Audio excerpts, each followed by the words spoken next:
Do alto, as casas parecem pequenas e não dá para saber exatamente o que acontece embaixo de cada telhado. Famílias felizes, outras nem tanto e algumas completamente desestruturadas. O programa Mulheres do Nosso Tempo mergulha hoje numa dessas histórias. A de uma criança que não conheceu o pai, viu a mãe ser assassinada e foi abusada sexualmente. Parece uma história triste, não é verdade? Só que tem final feliz. E eu convido vocês para conhecer agora uma mulher chamada Andréia.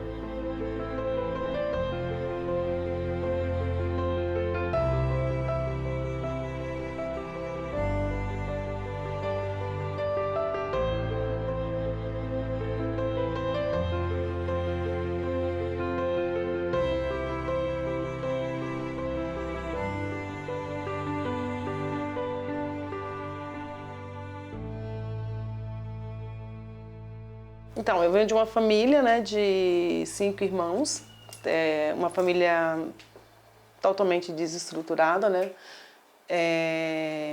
A minha mãe me teve muito jovem e na época ela engravidou de gêmeos e meu pai não assumiu a paternidade. E quem acabou ajudando ela foi a minha bisavó. Então, por muitos, até meus 8 anos, eu morei com a minha bisavó, que é assim, de lembrança, assim, de carinho, sabe? De atenção, de amor, de infância eu tenho dela. E a minha mãe teve 5 filhos. Depois do meu irmão, né, ela teve uma consequência de homens na vida dela, né? Ela foi uma mãe muito, como é que eu posso dizer? Uma mãe presente na nossa vida, mas uma pessoa muito irresponsável com ela e com a família. Só que e a lembrança assim que eu tenho dela é que ela tinha um coração muito bom. Ela acolhia todo mundo que aparecia. Ela tinha um coração tão bom que ela colocava até a nossa vida em risco, porque se chegasse uma pessoa na porta precisando dormir, ela colocava dentro de casa. Porque como é que eu posso dizer, essa bondade dela ia além da razão, sabe? E foi um filho de cada pai. Por muitos anos eu não tive registro de nascimento, porque meu pai não assumiu a paternidade. Meus irmãos não conhecem também, assim como eu, como meus irmãos. A gente não conhece os pais, meus irmãos não conhecem, foi cada um de um homem diferente, né? Minha mãe foi uma mulher muito bonita, muito... Ela chamava muita atenção, ela era um mulato, assim, alegre com a vida, gostava de festa, saía, enfim.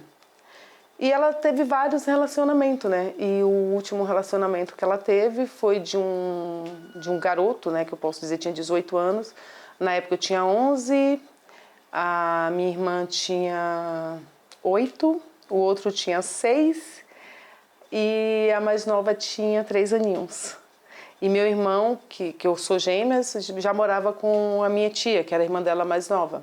E esse relacionamento foi muito tumultuado. Minha avó faleceu, ela teve um ataque cardíaco, faleceu com quase 90 e tantos anos, eu não tenho muita lembrança. E a gente continuou morando nessa casa. Essa minha casa não tinha banheiro, não tinha TV, não tinha geladeira. A recordação que eu tenho é que eu fazia favores para as vizinhas e ela me dava um pacote de biscoito, creme crack, lembro muito disso, então era a minha alegria. Roupas eu tinha, quando a vizinha ficava pequena na filha dela, ela passava para a gente.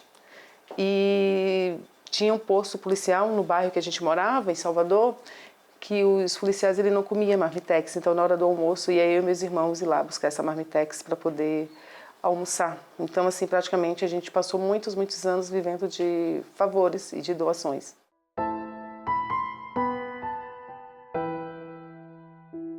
Quando eu cheguei em casa, estava tendo as discussões e a briga. E eu saí, deixei eles lá brigando e voltei para a vizinha. Isso era umas 3 horas da tarde. Quando foi umas 6 horas, foi o vizinho correndo. Cremilda, corre, que Bebeco levou uma facada, porque Guri machucou ela. E foi todo mundo desesperado correndo. E a última vez que eu vi a minha mãe foi ela indo ensanguentada pro hospital, né? E a gente ficou nessa vizinha e choramos bastante. Meus irmãos ficou com essa vizinha, todos nós, uma semana. Era um hospital que a gente não podia ir porque ela ficou na UTI. Essa facada eu lembro que foi uma faca de cozinha, atingiu a veia do coração e ela ficou quase uma semana internada na UTI. A gente não podia entrar. E em um sábado de manhã, eu acredito que tenha acontecido na segunda, eu não tenho muitas lembranças, sabe? A minha irmã, ela lembra mais. Recebemos uma ligação que a minha mãe tinha falecido. Então, assim, isso só foi o começo. E agora, o que fazer? E eu, não, meu pai vai vir, né? Não tenho mais mãe, meu pai vai me procurar e vai levar. Não, nem no enterro ele apareceu. Nem no enterro. E fomos. Já era uma família desestruturada, cada um foi morar com uma pessoa diferente. E eu lembro que a última frase da minha mãe que ela disse para essa vizinha, Cremilda, cuida dos meus filhos. Não deixa eles sozinhos, sabe? Cuida deles. E minha madrinha, né, que era prima da minha mãe, morava no interior, foi me buscar para eu morar com ela. Foi quem me deu uma residência na época, né, um lar. Meus dois irmãos, um ficou com uma tia, o outro ficou... Os dois pequenos, que era o meu irmão Fernando e Carla, foi morar com meu avô, e minha irmã com a minha avó, tia-avó, né, que era irmã do... Era filha era tia da minha madrinha, da minha mãe. E assim foi, eu fui morar no interior. E com 11 anos eu entrei numa escola, pela primeira vez. Em 2001, o Brasil registrou um feminicídio a cada 7 horas.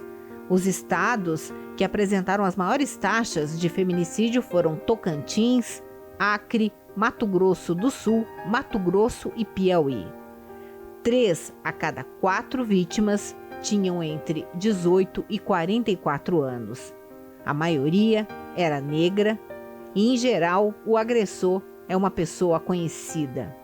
81,5% dos assassinos eram companheiros ou ex-companheiros, enquanto 8,3% das mulheres foram mortas por outros parentes. Ao contrário dos homicídios comuns, em que há maior prevalência de arma de fogo, as armas brancas foram as mais usadas contra as mulheres. Em 55,1% das ocorrências, as mortes foram provocadas por facas, tesouras, canivetes ou instrumentos do tipo. A mãe de Andréia foi vítima de feminicídio. Foram várias facadas que atingiram não só ela, mas toda a família. De uma hora para outra, 5 filhos, que já não tinham pais, ficaram também órfãos de mãe. Andréia sabia que precisava sobreviver e que o melhor caminho para isso seria estudar. E eu tinha sonho de estudar, sabe? Tinha sonho de frequentar uma escola. E eu falei para mim mesma, eu falei assim, hoje eu tenho 11 anos, eu estou entrando na primeira série. Com 21 eu termino meu 2º grau. E isso aconteceu. Não foi fácil. Eu lembro que com 13 anos eu estudava à noite, em escola do governo. E passei por várias humilhações, porque, né, as pessoas não entendiam. Falavam assim, o que essa cavalona está fazendo numa sala cheia de criança, né?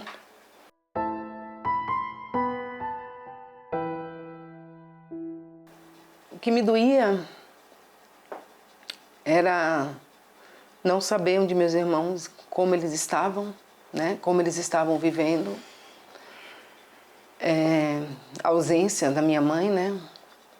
Essa indiferença do meu pai.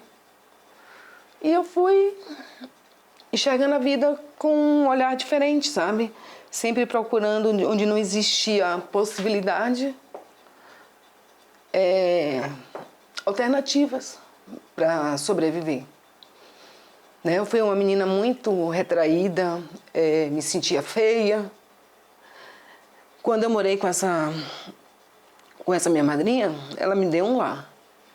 Mas eu era praticamente a empregada da casa, sabe? Eu era responsável por tudo, eu tinha que dar conta de tudo. Eu não me sentia que eu estava na minha casa. Às vezes eu acordava à noite para comer escondido, porque eu não tinha coragem de abrir uma geladeira, sabe? Mas ela me deu escola, ela me deu possibilidades, essa minha madrinha, né?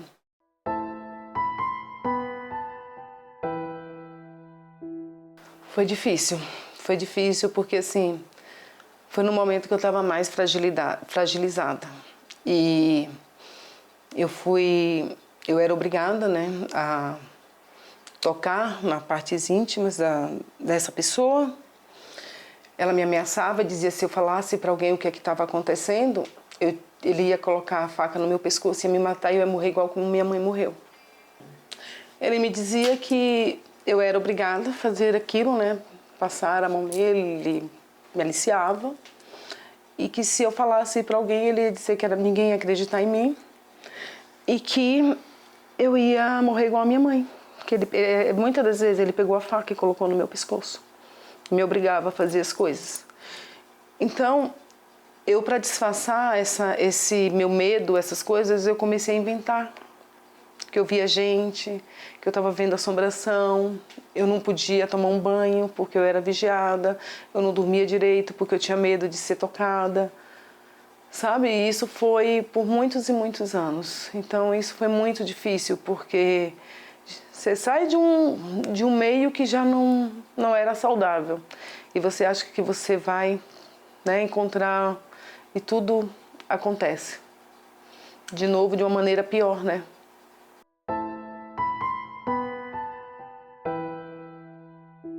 Usava, tanto é que muitos anos da minha vida todo mundo achava que eu ia ser homossexual, porque eu andava só com camisetão, eu me sentia culpada porque eu tinha um corpo bonito, eu me desenvolvi muito rápido, muito nova, e eu achava que a culpa era minha, porque eu que chamava atenção. Então eu comecei a me esconder atrás dessas roupas, sabe? Essas camisas, eu usava muito camisa de político, porque se eu colocasse uma blusinha mais justinha, algumas coisas eu ia favorecer que a pessoa viesse a tocar em mim, eu me sentia culpada por isso, sabe? Passei muitos anos me sentindo culpada.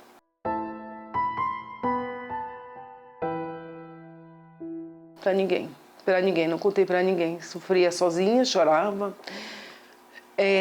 Eu lembro que assim, nos momentos que essa pessoa estava perto de chegar, era pior parte da minha vida, porque aí eu chorava de medo, porque eu sabia que aquilo tudo ia se repetir, né? Porque eu ficava sozinha com ele, né? Muitas vezes eu ficava sozinha, até que uma tia, né? Uma tia minha percebeu, e uma amiga percebeu, uma amiga percebeu, e aí que foi falado sobre o assunto e foi parado, entre aspas, né? Eu fui morar um tempo com essa minha tia para poder, né, mudar, e tive que voltar. Então, assim, foram as pessoas que me ajudaram naquela época. Mas por muitos longos anos eu me senti culpada.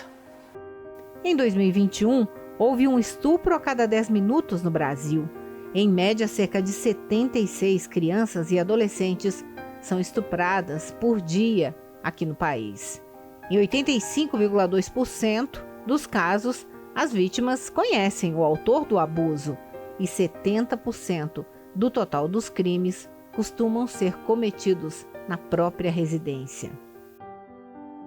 Andréia foi vítima de abuso sexual durante a infância e a adolescência, mas no próximo bloco vamos saber como ela deixou de se sentir invisível e mudou a própria história.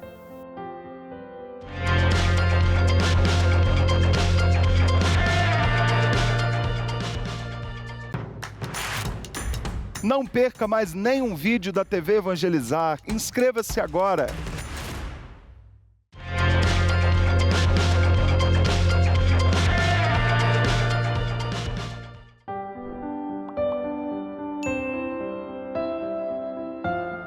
Sempre estudando, quando completou 17 anos, Andréia começou a trabalhar, mas só conseguiu sair da casa da madrinha aos 22, quando se formou no ensino médio. exatamente como ela tinha calculado. Conseguiu um quartinho na casa de uma amiga. E eu peguei aquela sacola, nunca esqueço. Uma sacola de roupa da C&A, eu tinha umas 3 peças de roupa. Ela me deu um lençol, uma toalha de banho e eu fui embora. Para casa dessa minha amiga, pagando aluguel. Eu não sabia nem como é que eu ia pagar. E eu, como não tinha quarto, eu dormia. Eu chegava da escola, eu estudava à noite. Eu já estava no segundo... Estava terminando o 2º grau. Estava no 3º ano, no meu último ano da escola. Eu lembro até hoje, eu dormia, quando eu chegava da escola, eu dormia no chão, em um colchonete bem fino, todos os dias.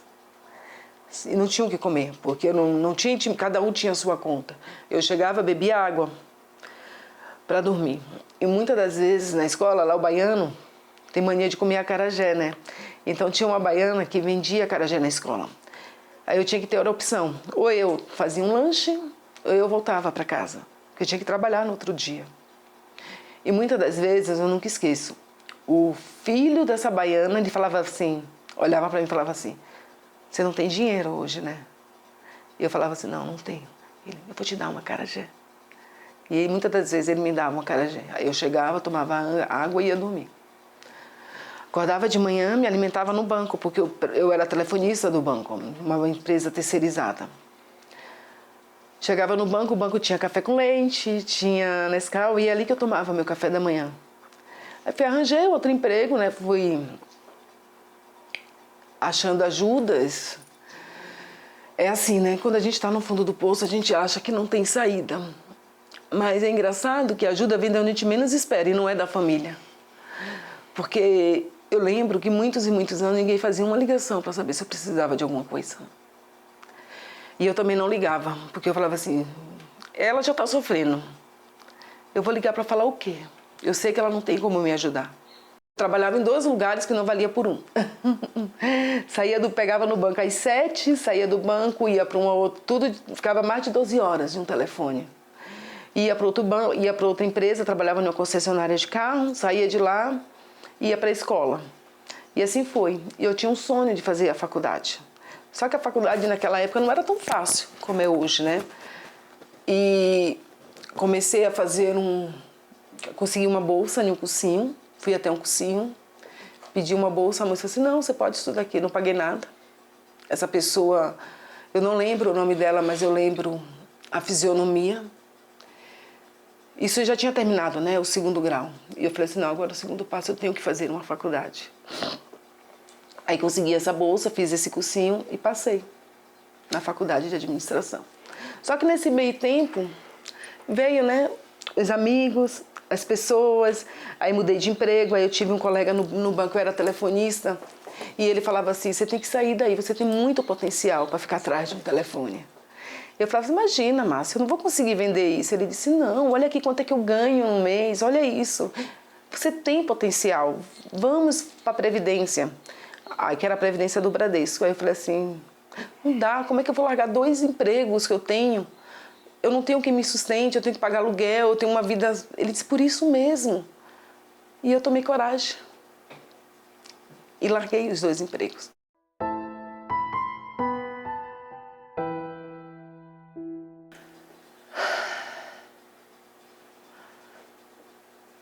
Sabe que...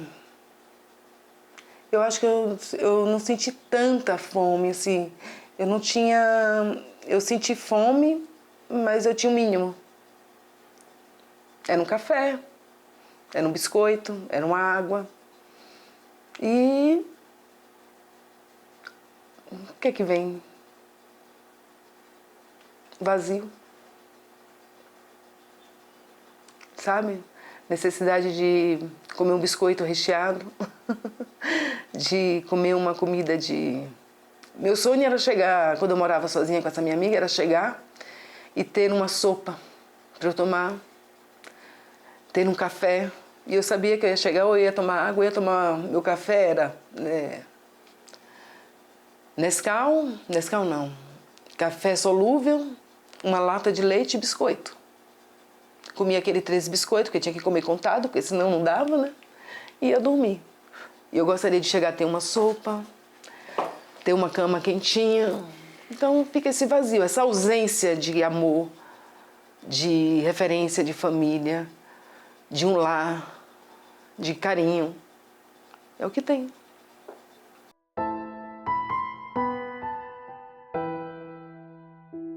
E eu não tinha sonho de casar. Casamento não estava nos meus planos. Eu queria terminar minha faculdade, terminar os estudos, morar fora do Brasil, conseguir um emprego, não seja lá do que for, pela maneira lícita, né, sendo correta, voltar para o Brasil, comprar uma casa e colocar todos os meus irmãos e a gente morar junto e montar alguma coisa assim, sabe? E ser bem-sucedida.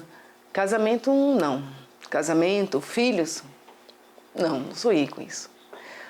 Na verdade, isso aconteceu na minha vida. Em uma dessas baladas, no Carnaval de Salvador, eu conheci meu marido, que eu estou hoje, né?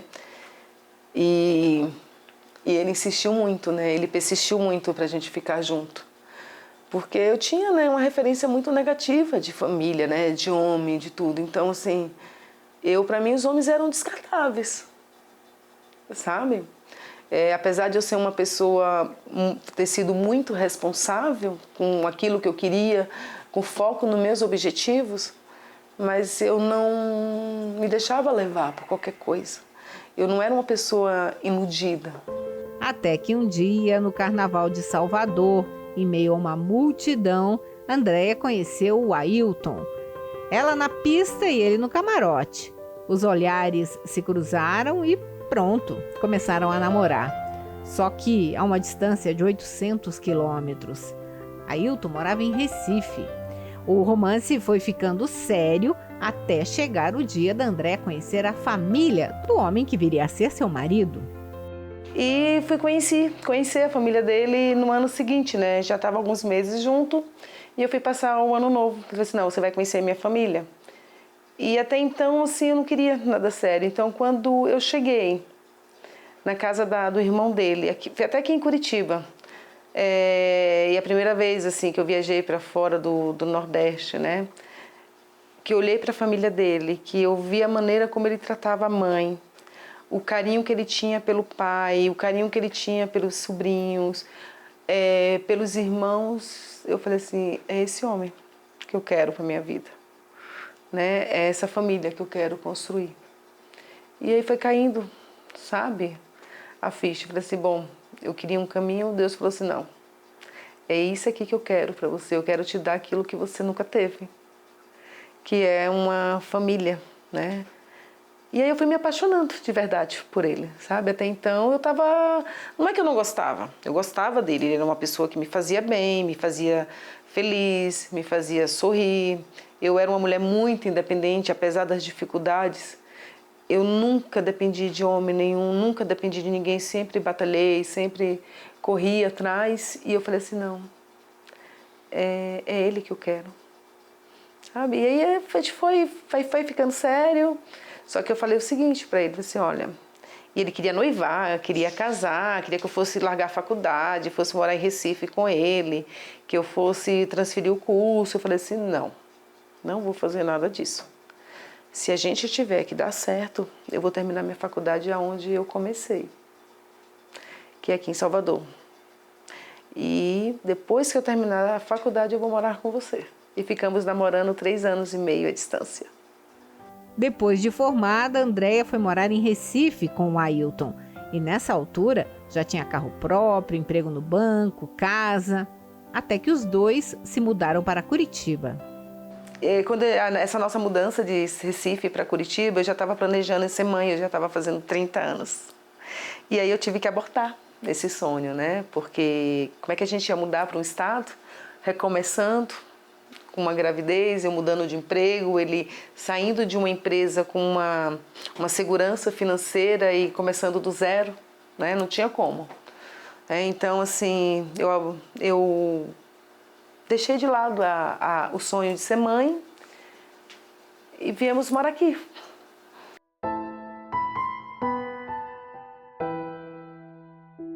mudamos para cá com 2 anos, eu aqui, eu já estava com 33 anos, aí falei assim, bom, acho que agora a gente, né, acho que agora a gente vai fazer uma família, né, vai aumentar a família.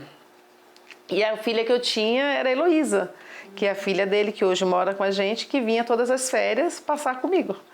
Então, assim, eu me sentia muito só aqui em Curitiba, muito só. E ela vinha todas as férias, ele trabalhava bastante, eu que cuidava dela, eu que levava para passear. Ela tinha o quê? Quando ela começou a vir para essas férias, ela tinha 8 aninhos. E veio, só que minha gestação não foi fácil. Eu achei que assim, ia parar de tomar remédio e engravidar no outro dia, sabe? E não foi assim que aconteceu. E eu pedia muito a Deus para me dar uma família, sabe? Para eu construir uma coisa diferente daquilo que eu não... daquela interrogação, do que eu não tive, sabe? E aí veio o Arthur. Veio o Arthur, aí em seguida veio o José Olavo. Aí nesse meio tempo a Heloísa já estava com 14 anos, ela já tinha muita convivência com a gente. Aí veio morar com a gente. Ela precisava mais da atenção do pai, né? Sabe como é adolescente. E aí ele falou assim, então agora é a hora de eu também, né, cuidar um pouco da minha filha, e veio morar com a gente. E hoje eu tenho essa família maravilhosa. Eu, assim, agradeço a Deus pelos filhos, por ele ter colocado o Ailton na minha vida, que assim me transformou, né, assim, como pessoa, assim, nessa questão assim de saber assim que você não é só, que você não é autossuficiente, que a gente precisa do outro, que a gente não consegue as coisas, mas que a gente tem que cuidar do emocional, que essa independência que eu achava que eu tinha, que eu queria saber de nada, eu só queria assim, eu sou independente, eu posso, eu faço, acontece, porque a vida me ensinou assim. Eu tive que lutar muito, eu tive que correr atrás de muitas coisas, e falar assim, não é assim.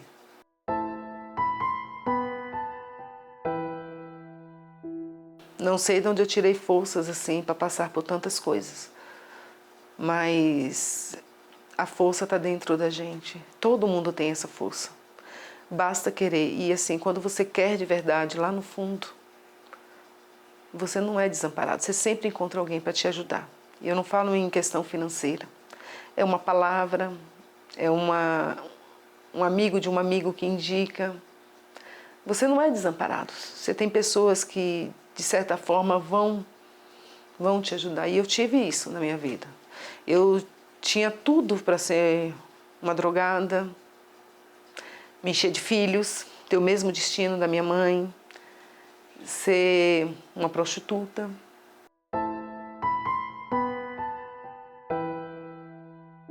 Que eu vou procurar ele, que eu vou perdoar. A ausência dele, se é que você entende, assim, a ausência de um pai. Eu vou perdoar, mas eu não vou fazer isso por ele. Eu vou fazer por mim, sabe? Tirar essa interrogação que ainda existe na minha vida. Então, ele já está perdoado. Não sei como é que ele está hoje, não sei o que é que ele faz. Eu sei que eu tenho irmãos que eu não conheço, irmãs que eu não conheço, talvez eu tenha sobrinhos que eu não tenho nenhum vínculo. Então eu vou buscar resolver esse lado da minha história, sabe? Essa figura paterna.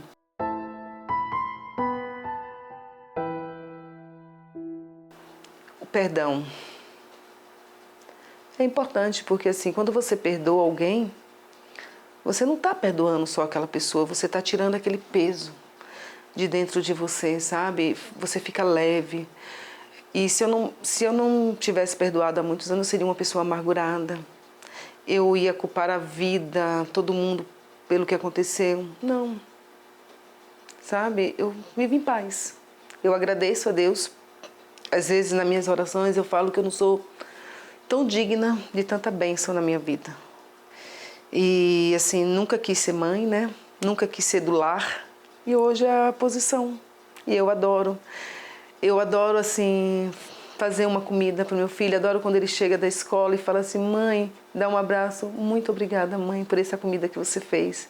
Porque eu pedi para você fazer tal prato e você fez. Sabe? Por sentar na mesa com minha família.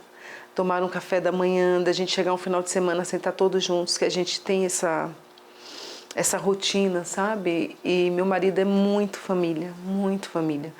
A família dele me abraçou assim, sabe? É uma família que eu ganhei, que eu não tive. E eu me sinto uma pessoa muito amada.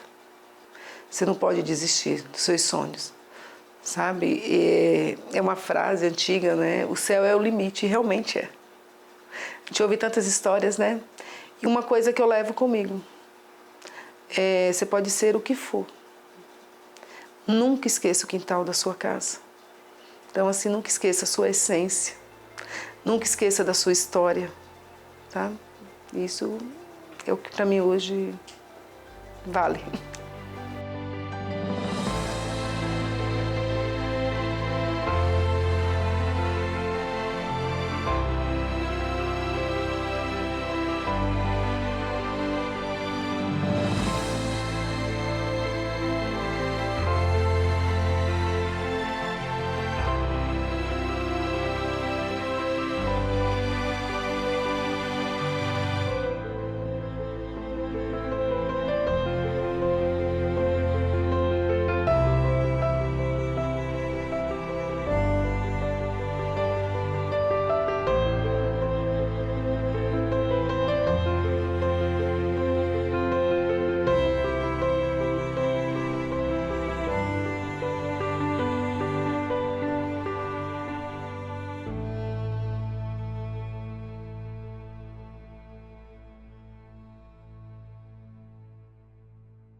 No próximo programa, vamos conhecer as doceiras de Pelotas, no Rio Grande do Sul.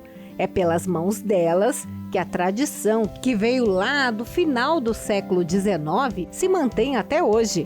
Você vai se emocionar, se encantar e também ficar com água na boca ao ver tanta delícia da cidade que é considerada a capital nacional do doce. É na semana que vem, aqui na TV Evangelizar.